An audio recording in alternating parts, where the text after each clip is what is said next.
இந்திய அரசின் உதவியுடன் யாழ்ப்பாணத்தில் உள்ள பருத்தித்துறை துறைமுகத்தை மேம்படுத்த இலங்கை அரசு ஒப்புதல். இலங்கையில் உள்ள பருத்தித்துறை மீன்பிடி துறைமுகத்தை இந்திய அரசு உதவியுடன் மேம்படுத்த இந்த நாட்டு அரசு ஒப்புதல் அளித்துள்ளது. யாழ்ப்பாணத்தில் உள்ள பருத்தித்துறை மீன்பிடி துறைமுகம் இலங்கையின் பிற்பகுதிகளை இணைக்கும் முக்கிய இடமாக உள்ளது.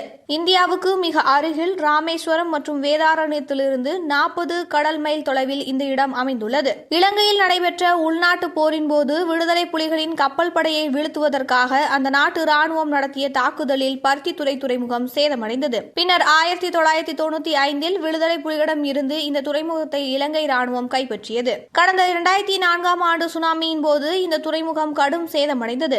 7 ஹெக்டேர் பரப்பளவு கொண்ட இந்த துறைமுகத்தில் 300 படகுகள் வரை நிறுத்த முடியும். இந்நிலையில் இந்த துறைமுகத்தை மேம்படுத்தி மீன் பதனிடும் அறை, விற்பனை நிலையம் மற்றும் எரிபொருள் நிரப்பும் நிலையம் ஆகியவற்றை அமைக்கப்பட உள்ளன. இலங்கையின் வடமாகாண பகுதியில் கடல் அட்டை பண்ணை வளர்ப்பில் கவனம் செலுத்தி வரும் சீன அரசு இந்தியாவுக்கு மிக அருகில் உள்ள இந்த துறைமுகத்தை மேம்படுத்த தீவிரம் காட்டியது. ஆனால் இலங்கை அமைச்சரவை பருத்தித்துறை துறைமுகத்தை மேம்படுத்த இந்திய அரசுக்கே ஒப்புதல் அளித்தது. இந்த நிலையில் பருத்தித்துறை மீன்பிடி துறைமுகத்தின் மேம்பாட்டு திட்டத்துக்காக இந்தியாவின் மீன்பிடித்துறை அமைச்சகத்தின் கீழ் இயங்கும் மீன்வளத்துறைக்கான மத்திய கடலோர பொறியியல் நிறுவனத்தினர் யாழ்ப்பாணம் சென்றுள்ளனர். இந்த குழுவினர் யாழ்ப்பாணத்தில் உள்ள வடமாகாண ஆளுநர் மாளிகையில் ஆளுநர் வேதநாயகத்தின் தலைமையில் நடைபெற்ற பருத்தித்துறை மீன்பிடி துறைமுகத்தின் மேம்பாட்டு பணிக்கான கலந்துரையாடல் கூட்டத்தில் கலந்து கொண்டனர். இந்திய துணை தூதர் சாய் முரளியும் இதில் பங்கேற்றார். முன்னதாக இந்திய தூதுக்குழுவினரை வரவேற்ற ஆளுநர் வேதநாயகம் இந்திய அரசின் உதவிக்கு நன்றி தெரிவித்துக் கொண்டார்.